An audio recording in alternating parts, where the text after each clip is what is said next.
For those of you that have been following this story of this incredible rebuild of this Stag, you will know it's been on an amazing journey. And today is a bit of a milestone because we're going to start the car for the very first time. So, fingers crossed.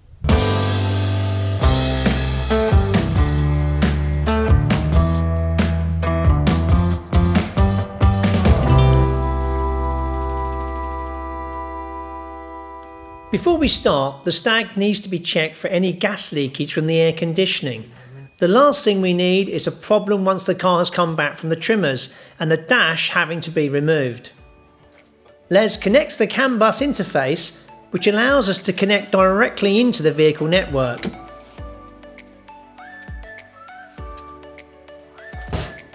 Lee has a piece of software on his laptop which will display any errors. Unfortunately, he finds a faulty throttle sensor. There's actually two sensors for added safety. If they don't match, the system won't activate.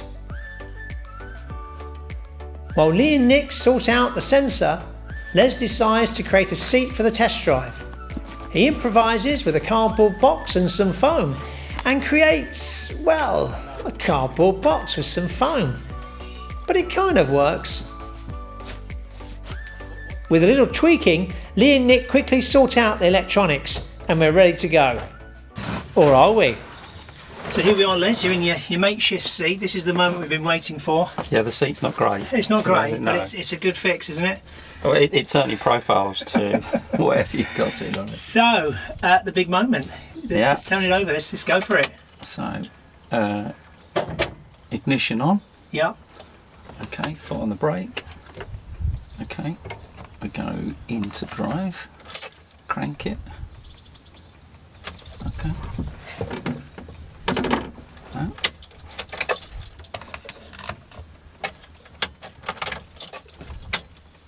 Can I help?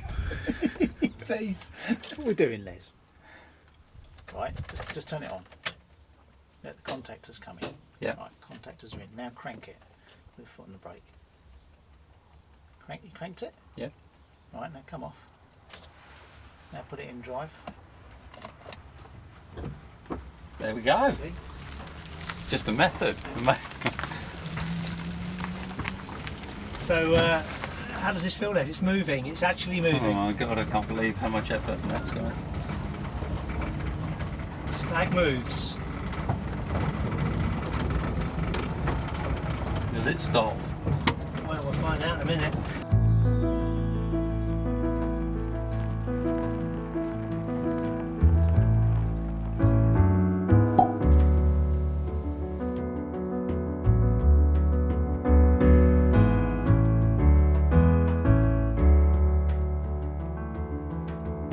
How'd that feel? Years. 3 years, in fact. Yes, 3 years. Yeah, and that's the moment. That was it, captured. It moves. It moves. Well, Les, here we are. We're about to go to the trimmers. We've got it to the stage now where all the electrics are in. What have you done since the last time we saw you? Yes, been a lot of effort. I think what we've concluded is this car was originally destined for Singapore. Yeah. I bought a UK spec air-conditioned loom, and then I've had to refer to the American wiring that's in the manual for extensive parts of it. So I think that's where the issues have come. There is no such loom as a Singapore loom, so I don't know quite what they used, because clearly it's a right-hand drive but with American features, so somewhere in amongst all that.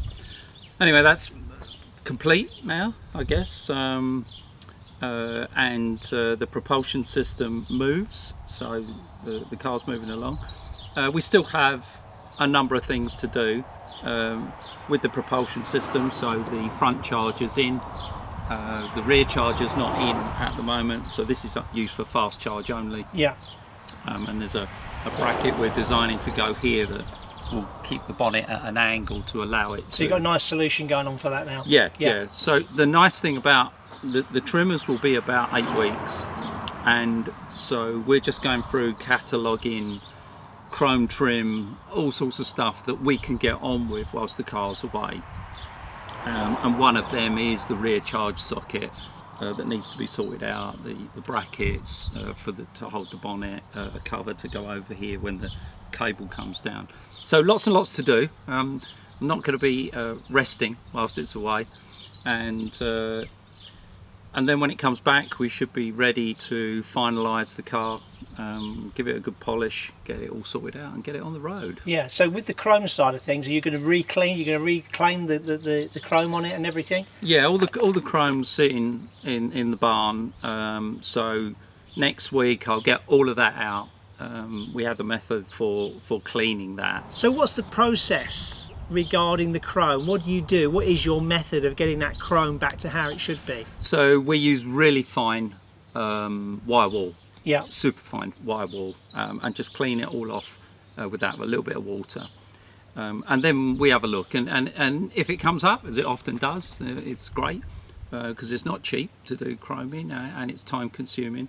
But where it's pitted, then clearly that will go off to a local supplier who will make sure everything's ready, and hopefully he can get everything done in the 8 weeks we've got. And your wheels, what's happening with those? Are they reconditioned? Yeah, there's sort of things like that, but that's relatively easy. That's I send these 4 away, they get refurbished, they come back, new tyres, because these tyres on here are God knows how many years old now. Yeah. So that will be last thing Right. to do, really. And to be honest, it will probably go off for a polish and everything like that before. Yeah. I'll send the wheels when it goes off for the polish, and they'll be put on at that time. So all your instrument clusters are back inside the car now, but I noticed that the speedo's missing. So what's happened there? Well, we've repurposed all of the instruments, as I've probably said before. So the fuel gauge is now the high voltage battery status. Yeah. The water temperature is actually the temperature running around the motor and inverter. That side of it still needs connecting up, but we know exactly what we're doing there.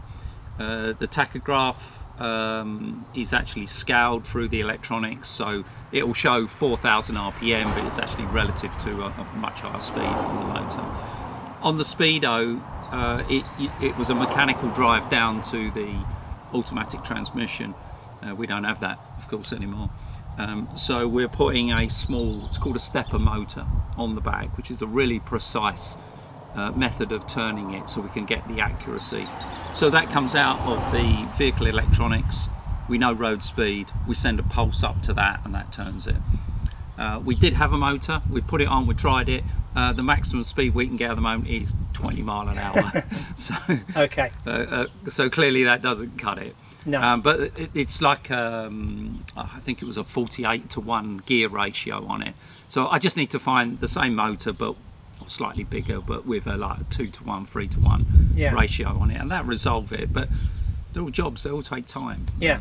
Now, we've had a bit of fun with this gear shifter right back in the day, right back at the beginning. It was about, Nick saying, well, I need a modern gear shifter. You wanted the retro gear shifter. Yeah, don't tell I me. noticed in there now we've got the modern one. That's just so we can drive it about, isn't it? I think. Or have you changed your mind? No, We definitely need to know. changed my mind. No, Nick's very pleased that he's gear shifters in there.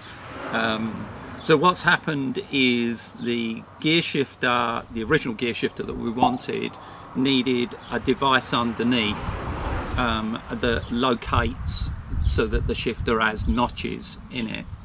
And I 3D printed, designed and 3D printed that part, but I think I've used the wrong material.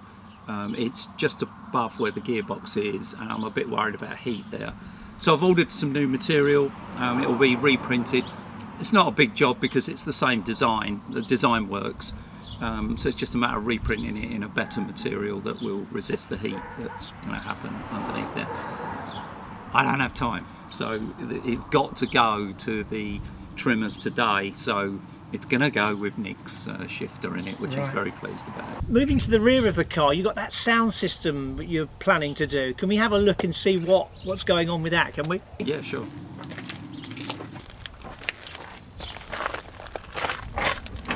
So this solution's rather inventive, isn't it? You've got this Thor component you've bought, but you were trying to work out how to get the sound through somehow, some sort of speaker system. So what's your plans? Yeah, so it's not everybody's thought, but you know, the idea of this project was to push the boundaries a little bit on what can be achieved.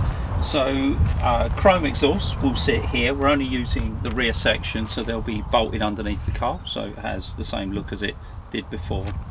And then we've got this speaker that we've purchased because it's all nicely sealed and ready to go, because originally we were going to try and place it underneath, but with the type of car this is, with the swept back, there is no room for it. So the aim now is it will be mounted around here.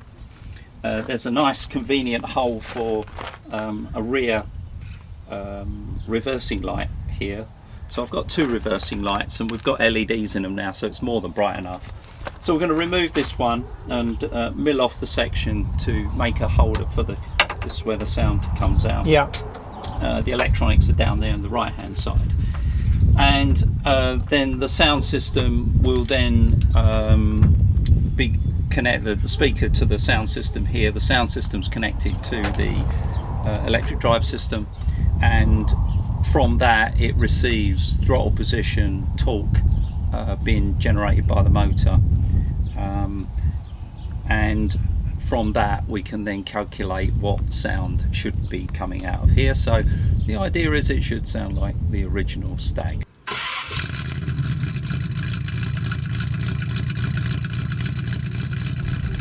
Well, that's it for this week down at the barns. Les is now on his way to the trimmers, and we'll catch up with him next time and see how this amazing rebuild is going. So don't forget to like, comment and subscribe.